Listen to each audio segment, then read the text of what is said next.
plastic is everywhere. But did you know it's also in us? Today we're diving deep into microplastics, tiny particles polluting our oceans, our food, and even our blood. Microplastics come from larger plastic waste, which breaks down over time due to sunlight and ocean waves. But they're also found in synthetic clothes, cosmetics, and even car tires. Each time we wash synthetic clothes, thousands of microplastic fibers are released into the water system, and each plastic bottle discarded could take centuries to fully decompose. These tiny particles are carried through rivers and oceans, spreading globally and even entering our food chain. Studies show that fish, shellfish, and even sea salt are now contaminated with microplastics. Over 100,000 microplastic particles per year are consumed by the average seafood lover. It's shocking to think that every bite of seafood could contain tiny particles of plastic. It's really alarming. Not only are we eating microplastics, but they've even been found in our blood. In fact, a 2022 study revealed microplastics in the bloodstream of 80% of people tested. Once inside, these particles can travel through our bloodstream, potentially affecting our organs and immune system. While the full health impact is still being studied, scientists worry it could lead to inflammation, hormone disruption, and even cancer. It's a serious concern. The presence of microplastics in our blood suggests that we are constantly exposed to these particles, and we need to understand the long-term effects on human health. Think it's only seafood? Think again.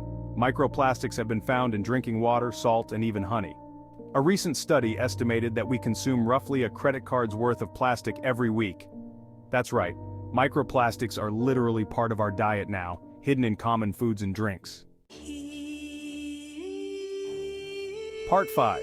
The dangers of microplastics. The problem with microplastics is that they're often coated with toxic chemicals, which can disrupt hormones and trigger inflammation.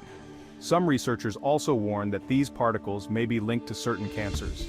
Unfortunately, since plastic takes hundreds of years to decompose, the amount of microplastics in our environment and our bodies is only going up.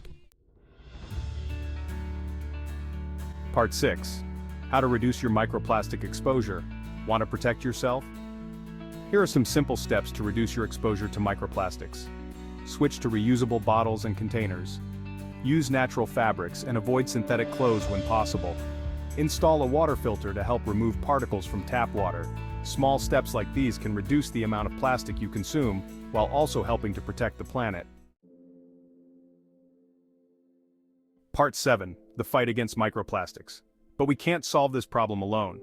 Scientists, environmentalists, and even governments are joining forces to reduce plastic pollution.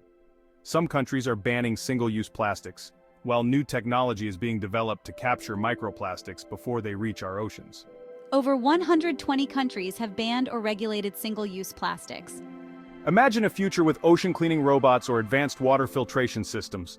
Together, we can make this vision a reality. Part 8. What can you do? Reducing microplastics is a global mission, and every small change helps. Share this video, talk to friends and family about it, and let's work together to make a difference. Don't forget to subscribe for more tips on protecting our health and our planet.